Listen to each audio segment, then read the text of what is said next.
Bonjour à tous. Je m'appelle Carole Graveline, je suis directrice de l'engagement communautaire et des partenariats à l'Université McGill. Je suis votre hôte aujourd'hui. La conversation vise à montrer comment la recherche et l'action citoyenne peuvent s'inspirer mutuellement. Cet échange est rendu possible grâce à une collaboration entre le projet de la Réalité climatique Canada et l'Université McGill.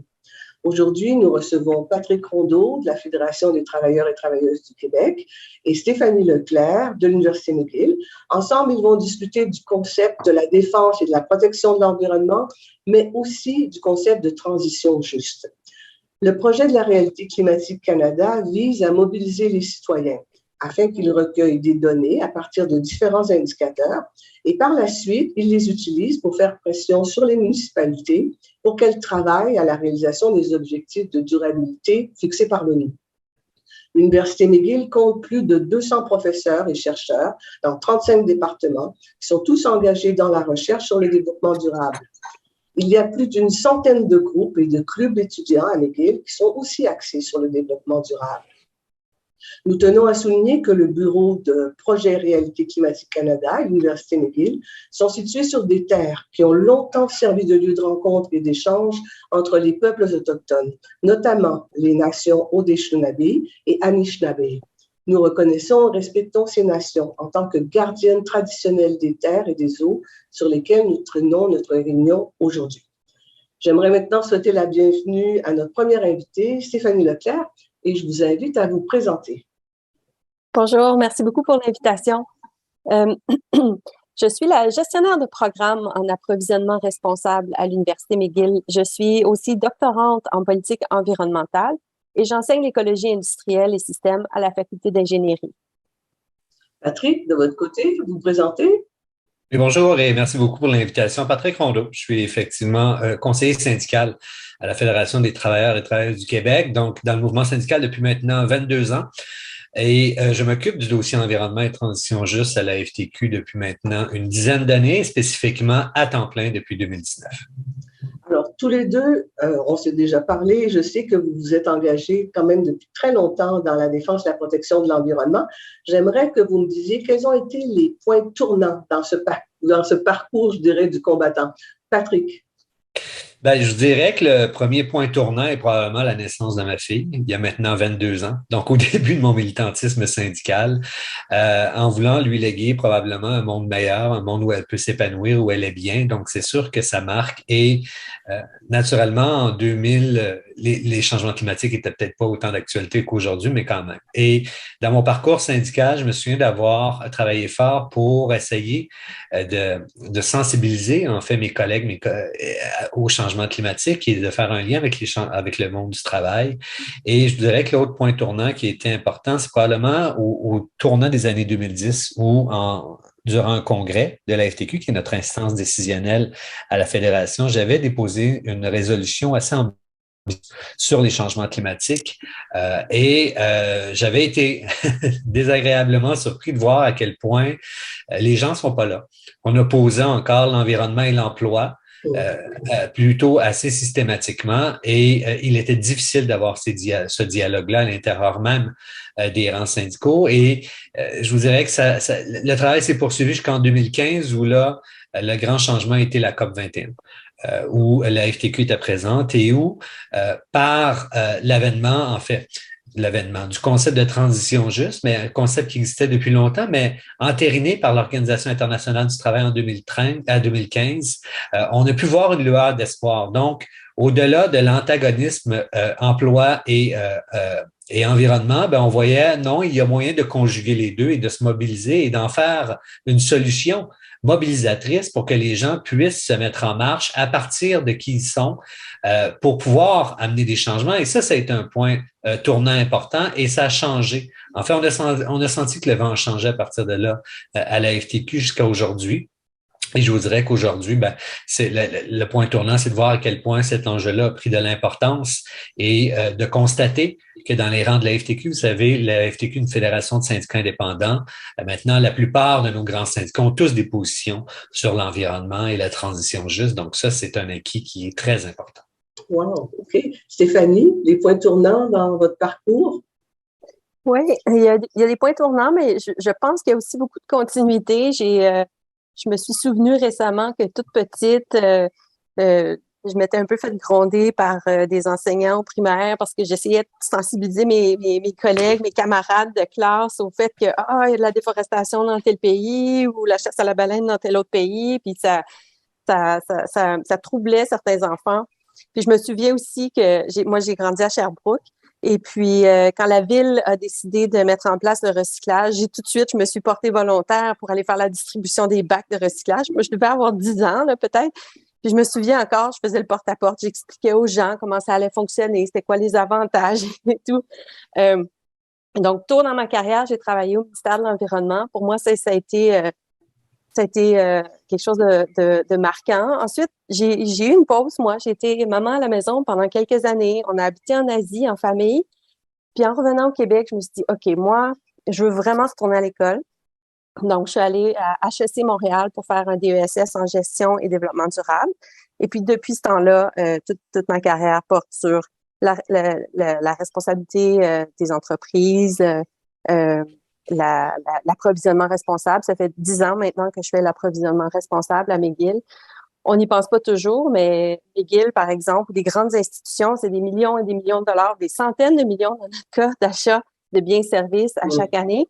Et puis, il y a une prise de conscience qui s'est faite à McGill il y a déjà plusieurs années à l'effet qu'il fallait se servir de ces fonds-là comme levier, se servir de notre chaîne d'approvisionnement, puis pas juste pour réduire les impacts négatifs, mais aussi pour apporter des impacts positifs, notamment du point de vue social.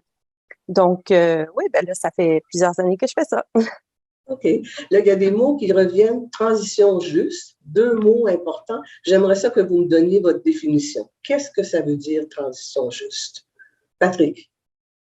Transition juste, on a une définition toute simple à la FTQ qui est de prendre acte que la transition énergétique et la crise climatique sont en cours.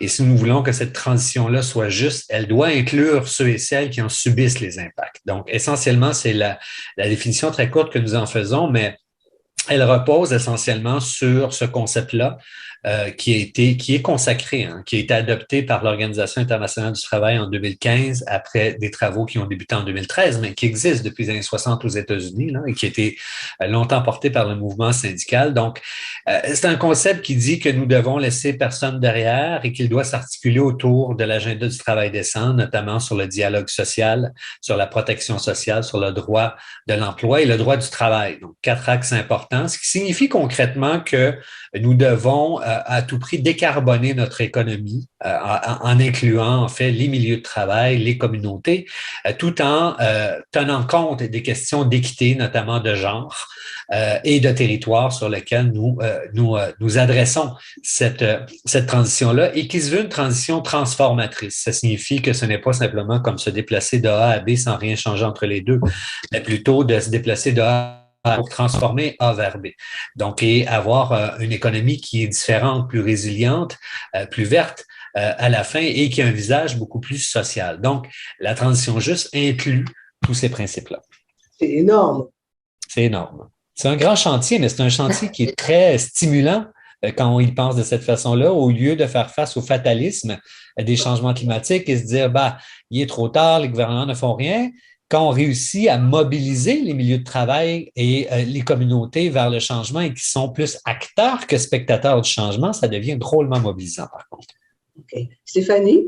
C'est vrai, puis oui, ben je pensais à la même chose. C'est vraiment un grand chantier. C'est important, en fait. Moi, la transition, en fait, le concept de transition, je comprends qu'il y a plein de définitions qu'on peut utiliser. Moi, je le vois beaucoup maintenant comme étant le fait d'un peu tout revoir à la lumière des limites planétaires. Donc, oui, il y a l'énergie, il y a l'environnement, il y a la crise climatique, mais il y a aussi la biodiversité, il y a le fait qu'on a de plus en plus de composantes toxiques dans l'environnement, dans l'air, dans l'eau, dans le sol et tout. Et donc, de penser qu'on doit tout revoir, c'est-à-dire comment on se loge, comment on se nourrit, comment on investit, comment on se déplace, comment on apprend, tout ça, en quelque sorte, ça doit être un peu revu peut-être à la lumière des limites planétaires. j'aime beaucoup les travaux de l'ONU, puis récemment, une espèce de changement de perspective qui est véhiculé. On a longtemps parlé depuis le Club de Rome, depuis les années 60, de l'idée du découplage. Il faut essayer de découpler la croissance économique de l'utilisation des ressources, puis de la consommation d'énergie, puis de la pollution. Mais là, ils sont en train de parler pas juste de découplage économique, mais du découplage du bien-être, le découplage du bonheur de la consommation d'énergie, puis de la consommation de ressources, puis de la pollution. C'est pas une petite affaire, ça. Ça devient l'affaire de tout le monde. Puis pour ce qui est de l'équité, je pense que Patrick l'a très bien expliqué. Il y a plusieurs volets de ce côté-là. Il y a l'équité entre les peuples, entre les nations, entre les différents segments de nos populations. Mais ultimement, il y a une question avec la transition, il y a une question de répartition des avantages et des inconvénients qui vont découler de la transition. Il faut être équitable avec les peuples qu'on a maintenant sur la planète, mais aussi avec les peuples du futur. Il faut aussi laisser un champ d'action, un champ de possibles, puis des décisions, des options de décision aux générations futures. Puis aussi, je me dis, la transition, ça peut pas juste être anthropocentrique. On a un devoir d'équité aussi envers les autres êtres vivants sur la planète. Et donc, il faut inclure les notions de biodiversité et puis faire en sorte que la transition bénéficie pas juste aux humains. Wow, quand je disais c'est énorme, ça l'est. Les acteurs, on est tous acteurs, on joue tous un rôle dans cette transition, mais est-ce qu'il y a des joueurs clés qui sont interpellés par cette transition, juste? Stéphanie? Oui et non. On l'a dit tantôt, ça devient vraiment une question sur laquelle tout le monde doit travailler. Mais bon, il y a des acteurs qui peuvent avoir peut-être plus d'impact que d'autres, mais il faut faire attention à ce discours-là. On entend souvent des gens qui vont se démobiliser du fait que mais moi, je suis petit, je dépense peu, ou juste moi, dans mon petit univers, je peux pas faire grand-chose. Donc, l'idée des acteurs clés, faut faire attention pour pas que ça devienne un échappatoire ou une façon d'esquiver l'enjeu puis la responsabilité. On peut pas juste passer la rondelle à quelqu'un d'autre, là. Donc, oui, c'est la responsabilité des citoyens, des municipalités, des institutions, des entreprises. Mais si je devais cibler un secteur important, je dirais, les gouvernements, c'est leur responsabilité de mettre en œuvre les outils, les incitatifs, les paramètres, finalement, pour que tout le monde se sente interpellé, pour que tout le monde mette l'épaule à la roue. Je pense que... Ouais. Comment est-ce qu'on apprend à être responsable? Chacun. D'un point de vue environnemental ou... D'un point de vue environnemental, si on a tous cette responsabilité, c'est quelque chose qu'on doit apprendre. Oui, la question est excellente, Carole, puis je pense que le secteur de l'éducation a un rôle énorme à jouer. Et donc, même les gouvernements vont devoir, le ministère de l'Éducation a un gros travail à faire en sorte que nos enseignants savent parler ce langage-là, savent comment outiller les jeunes à contribuer à la transition, puis pas juste tomber dans l'éco-anxiété. Je pense qu'il y a un rôle énorme là, puis c'est plate, puis ça tombe mal qu'on est dans une pénurie d'enseignants. Mais on a besoin, c'est urgent, je pense, de former. Puis nous, on le fait à McGill, former nos profs, s'assurer que tout le monde soit en mesure de comprendre les impacts de leur travail, de leur recherche sur l'environnement. Si on regarde de votre côté, Patrick, c'est sûr qu'il y a un travail, mais il y a deux questions, les acteurs clés, mais aussi on a avancé un peu en voyant le rôle de l'éducation, mais vous avez aussi énormément de travail à faire de ce côté-là auprès de vos membres. Oui, en fait, sur les acteurs clés, commençons par ça, mais effectivement, quand on parle du principe de transition tel qu'on l'entend ici, on parle même d'un principe de transformation de nos sociétés, transformation de nos façons de vivre, transformation de nos formes d'économie. Donc ça, c'est important. Et effectivement, cette transformation-là sociétale demande la participation de tous et chacun.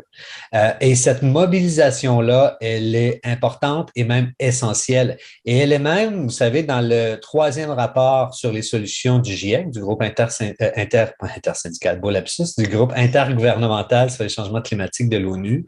Et c'est clairement indiqué que la transformation et la réussite de l'atteinte des cibles de l'accord de Paris ne peuvent passer que par le concept de transition juste et par la mobilisation des communautés. Pourquoi? Parce que sinon, les gens, s'ils ne font pas partie de la solution, s'ils ne font pas partie du dialogue, ne participeront pas à la solution. Et s'ils ne participent pas à la solution, ben, c'est le statu quo. Et on continue de vivre dans cet état qui en fait, qui nous condamne tranquillement là, à mourir à petit feu, en fait. Donc, tout ce chantier-là, il concerne effectivement tout le monde. Maintenant, quand on parle spécifiquement du concept de transition juste, et c'est là où c'est sensible, parce que le concept de transition juste, il est très trendy en ce moment, mais il parle aussi d'une transition qui doit être juste. Donc, naturellement, on a le réflexe de dire oui, mais juste pour tout le monde. C'est vrai, et on est tout à fait d'accord avec ça. Néanmoins, c'est un concept qui est, comme je le disais tantôt, consacré avec des paramètres très précis qui ont permis à des acteurs qui ne se mobilisaient pas sur ces actions-là de devenir des acteurs tout d'un coup de changement et de mobilisation. Donc, ce concept-là, tel que décrié, consacré par l'Organisation internationale du travail, comme je le disais tantôt, a été longuement porté par les syndicats, notamment à partir de la COP 21 en 2015 jusqu'à la COP 24 à Katowice en Pologne et j'y étais tout le long du processus et je vous dirais qu'entre 2015 et 2018, les seuls qui prêchaient dans le désert pour une transition juste, c'était que les syndicats. Je dirais qu'à l'intérieur des murs des COP, les gouvernements, les groupes environnementaux, les groupes de défense des citoyens, le monde des affaires ne voulaient pas en entendre parler.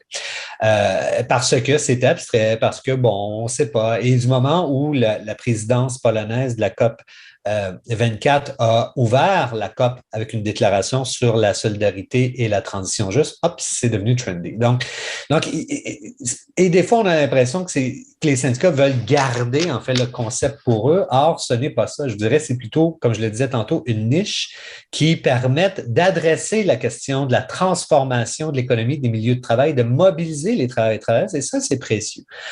Et il ne faut pas que les gens qui ont commencé perdent cet espoir-là de se voir transformer ou de se mobiliser. Donc, c'est quand même un élément qui est important. Une fois qu'on a dit ça, est-ce que ça revient uniquement aux syndicats de porter ça? Absolument pas. Ça demande une mobilisation très large parce que ce concept-là de transition juste s'inscrit dans la transformation sociétale globale que nous devons avoir. Donc, j'ai l'impression qu'il y a plusieurs groupes d'affinités ou communautaires par communauté dans notre société qui font avancer des plans de transition et ils doivent être complémentaires les uns des autres. Et ça, c'est très essentiel, qu'on comprenne bien les enjeux de tous et chacun et que nous allions dans le même sens par le fait même. Donc, pour nous, la transition juste est un concept bien défini qui n'est pas à définir ou qui n'est pas flou, mais qui est plutôt à adapter aux réalités du Québec, d'où une nuance importante. Et dans un second plan qui doit s'arrimer avec la transformation nécessaire. Donc, oui, les syndicats, naturellement, sont au cœur du dialogue. Le monde des affaires, d'une certaine façon, mais aussi les citoyens, les citoyennes, les groupes environnementaux, jeunes, les scientifiques, etc. Et nous devons travailler ensemble de cette façon-là. Donc, quand on parle d'éducation auprès de nos membres, ben, il est certain qu'on part d'eux. Dans tout ce qu'on fait à la FTQ, chacun de nos plans stratégiques ou qui touchent l'éducation de nos membres partent de nos membres. Ça signifie qu'ils doivent pouvoir se sentir concernés. On part de leur réalité, de leurs préoccupations et on bâtit autour de ça. Donc, d'autant plus important que cette mobilisation-là vienne d'eux. Je vous donne un exemple très rapidement. Une cimenterie au Québec, où j'avais fait une présentation sur la transition juste, justement, et un représentant était venu me voir après la présentation, il me disait, je t'écoutais tantôt, et tu sais, ça fait 10 ans qu'on dit à notre boss qui pourrait faire ci ou qui pourrait faire ça pour améliorer son bilan énergétique de gaz à effet de serre, et j'avais voulu nous écouter. Et là, ils viennent d'embaucher des consultants, ça lui a coûté plusieurs dizaines de milliers, et devine ce qu'ils ont dit, la même chose qu'on lui dit depuis 10 ans. Donc, l'effet que ça a eu, c'est que pour ces travailleurs, ces travailleuses-là, ils se sont dit, bah, qu'ils s'arrangent. Moi, ça m'intéresse plus de faire des efforts ici.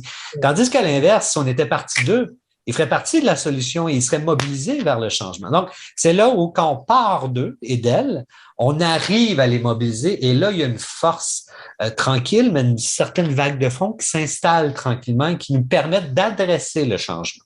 Donc, voilà pourquoi c'est important pour nous.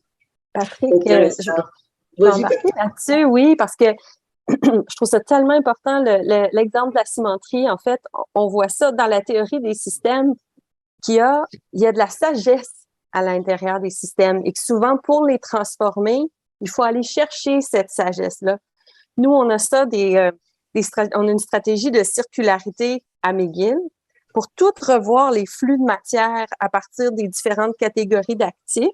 Et puis, la première chose qu'on a fait, c'était de cibler toutes les parties prenantes à l'interne, les techniciens et autres, pour chaque flux, pour voir, OK, qu'est-ce qui se passe maintenant? Qu'est-ce qui fonctionne pas? Dans un monde idéal, je te fais rêver. Dis-moi, comment voudrais-tu que ça marche?